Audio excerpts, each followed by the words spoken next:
Hi friends, welcome back to the channel. Today is 25th of May और अभी बज रहा है रात का 7:45। एक्चुअली यहाँ पे पड़ गया है बहुत ज़्यादा गर्मी। हाईएस्ट टेम्परेचर जा रहा है around 45-46 degrees and too hot, बहुत ज़्यादा गर्म है। तो वही दिन भर थोड़ा बहुत एसी के सहारे काम चल रहा है। अदरवाइज तो ये हालत है कि सुबह 9 बजे ही इतना गर्म हो जाता है कि लगता है कि सारे खिड़की दरवाजे बंद ही कर लो तो अच्छा। तो वही आज इसलिए थोड़ा सा मूड है मैंगो लस्सी पीने का, तो अभी मैं वही बनाने आई हूँ। और आज मैंने लंच में बनाया था एक बहुत ही स्पेशल रेसिपी, वो था नागपुर का सावजी मटन करी। वैसे बहुत ही स्पाइसी होता है, बहुत ही तीखा मिर्ची वाला होता है, तो आज वही बनाया था। थोड़ा सा कम तीखा डाला था मैंने, बट फिर भी इतना स्पाइसी खाने के बाद और वो भी इतनी गर्मी में, उसके बाद लगता है कि रात के टाइम जितना हो सके हल्का खाओ और कुछ ठंडा ठंडा सा लो।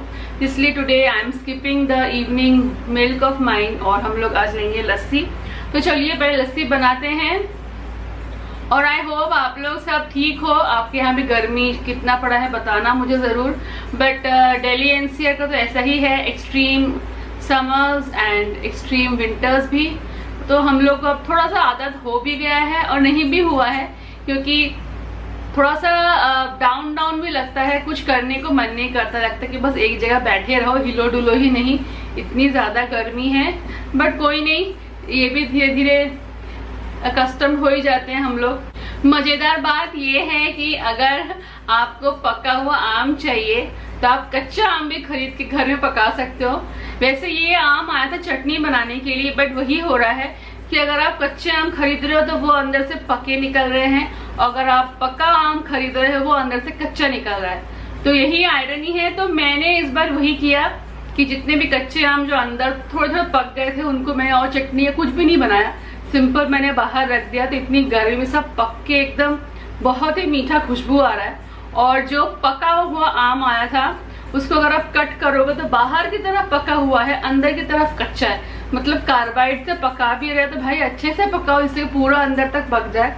तो वो भी बाहर रख रही हूँ पहले 2-3 दिन तक, और फिर हम लोग खा रहे हैं। और सेम गोज विद द कच्चा आम। और अगर कभी बाय चांस बिल्कुल सही वाला कच्चा आम आ जाए तो उसी दिन तुरंत का तुरंत चटनी बनाओ, अदरवाइज उसको ही पकने में बिल्कुल टाइम नहीं लग रहा है। तो यही कच्चा आम पक्का आम का एक कंफ्यूजन चल रहा है दिमाग में।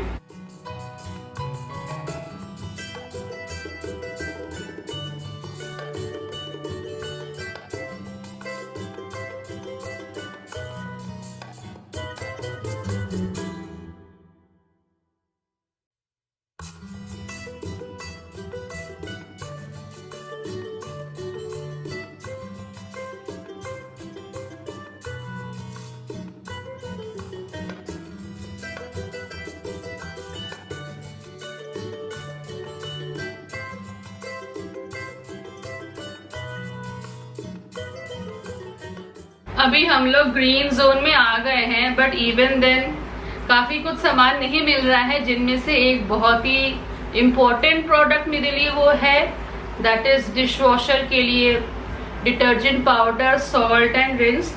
तो डिटर्जेंट पाउडर तो बिल्कुल ही खत्म हो गया है और सॉल्ट भी इंडिकेटर दिखा रहा है मशीन की, वो भी खत्म। तो without them you can't wash them. तो अभी ये हाल है कि ऑलमोस्ट 2 हफ्ते हो गया है मैं वेट कर रही थी। पहले तो हम लोग रेड जोन में थे तो लग रहा था ठीक है इसलिए नहीं मिल रहा है, बट ग्रीन जोन में आने के बाद भी नहीं मिल रहा है। तो अभी वही हैंड वॉशिंग चल रहा है, इसलिए यूटेंसिल्स का। तो मैं कोशिश करती हूँ कि इवनिंग में थोड़ा इनको वॉश कर लूँ, जिससे कि रात के टाइम ज़्यादा जमे ना, क्योंकि इसमें ब्रेकफास्ट का भी है और लंच का भी है। तो इसलिए इवनिंग के टाइम पे अगर आप धो लो ना तो लेट नाइट तक ज़्यादा काम करने को उतना मन नहीं करता, खासकर गर्मियों में। तो वही पहले मैं इनको हैंड वॉश कर लेती हूँ।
अभी हम लोग का ये हाल है कि हम लोग ने ऑलमोस्ट अपना जो बेडरूम है उसको अबैंडन ही कर दिया है।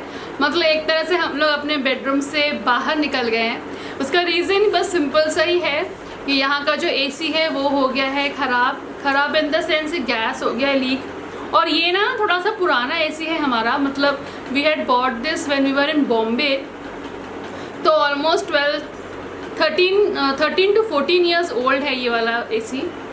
बट ये है कि इसने काफ़ी ट्रैवलिंग भी किया था बॉम्बे से गुड़गांव से नोएडा, तो बहुत बार ख़राब हो चुका है। तभी ये हाल है कि थोड़ा जोड़ तोड़ करके इसको चला रहे हैं हम लोग, और जो इसका मैकेनिक है बस वही इसको चला सकता है। बट वैसे बहुत अच्छा सर्विस दे रहा है, बट वही थोड़ा सा उसको किसी तरह से जुगाड़ करके हम लोग चला रहे हैं। ऐसा है ना कि ऐसा लग रहा है कि इस वक्त नया ख़रीदने से अच्छा है कि जब हो सकेगा इसी को ठीक करेंगे। बट ऑल्दो हम लोग अभी ग्रीन जोन में आने के बाद भी many engineers and many serviceman are not available, क्योंकि सब गांव चले गए हैं। तो हम लोग वही इसको वेट कर रहे हैं कि अगर वो आ जाता है बंदा तो ठीक कराएंगे। क्योंकि नया एसी भी अगर आप लोगे तो ये है कि एक तो माल आएगा, उसके बाद इंस्टॉलेशन करना पड़ेगा, फिर अगर और कुछ ऊपर नीचे चाहिए होगा चीज़ तो उसके लिए भी लोग आएंगे। तो there will be lot of people coming in and going out from your home. तो इस वक्त जितना हम लोग अपने आप को आइसोलेट करके रखें उतना ही अच्छा। भले ही लॉकडाउन काफ़ी ईज आउट कर दिया है, बट द एक्चुअल या जो मेन चैलेंज है वो अभी है, इसी वक्त है, because there are so many cases everywhere in our country. क्योंकि अभी इतने सारे केसेस आ गए हैं कि मोर पीपल आर अफेक्टेड, तो सबसे ज़्यादा डर अभी है। बट वही कई लोग लॉकडाउन खुल रहा है या लॉकडाउन ईज आउट हो गया करके ऐसे कर रहे हैं कि सब बाहर ही निकल रहे हैं घूमने। वो हमें नहीं करना है, अभी ज़्यादा कॉशियस रहना है, जितना हो सके अपने आप को बचाए। तो इसीलिए हम लोग आफ्टरनून में we are sleeping in the 3rd bedroom, और नाइट में we all are sleeping in this drawing room, नीचे एकदम तीनों का एक साथ बेड लगा के। तो इसी वजह से ये रूम जो सबसे फेवरेट या सबसे इम्पोर्टेंट रूम था, अभी वो अकेला ही पड़ा रहता है। इसका बेड भी मैंने ठीक नहीं किया सुबह से, तो वही अभी इसको ठीक करूँगी। और पानी यहाँ का इतना गर्म हो गया है ना कि आपका फेस वैसे ही स्टरीलाइज हो जाता है। मतलब याद है हम लोग के बच्चे छोटे हुआ करते थे तो सारे फीडिंग बॉटल्स यूटेंसिल्स हम लोग स्टरीलाइज करते थे गर्म पानी में उबाल के, ये सब करके। इतना गर्म है कि वैसे ही सब कुछ स्टरीलाइज हो जा रहा है। तो चलो पहले इस बेड को थोड़ा सा ठीक कर लूँ, लिटिल बिट प्रेजेंटेबल बना लूँ, और मुझे करना है कुछ कपड़े भी फोल्ड।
इसके बाद ही मैं आ गई थी अपने कार को साफ़ करने।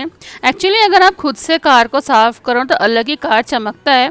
तो मैं काफ़ी दिनों बाद आई थी। एवरीडे हस्बैंड ही थोड़ा बहुत कॉलिन से क्लीन कर रहे थे, तो आज मैं घर से ही 1 बाल्टी पानी भर के लाई थी और माय कुछ वाइपिंग क्लॉथ्स, और इन्हीं से आज अच्छे से कार को एकदम चमचमाता नया करके क्लीन कर दिया है। तो यही था मेरा छोटा सा व्लॉग। आई होप आप लोग सब अच्छे हो, और इतनी गर्मी में सभी अपना टेक केयर करना, ज़्यादा एक्सरसाइज या फिर ज़्यादा स्ट्रेनस वर्क मत करना, क्योंकि जितना ज़्यादा करोगे उतना ज़्यादा प्रॉब्लम भी हो सकता है। और अभी हमारे हाथ में यही है कि कोरोना वायरस से लड़ने के लिए हमें अपने इम्यूनिटी को एकदम स्ट्रॉन्ग रखना है। तो इसके लिए जितना हो सके केयरफुल रहिए और अपने फैमिली मेम्बर्स को भी ध्यान रखिए। तो चलिए मिलती हूँ मैं बहुत ही जल्दी आपके साथ एक और नए व्लॉग में। तब तक के लिए बाय, सी यू सून।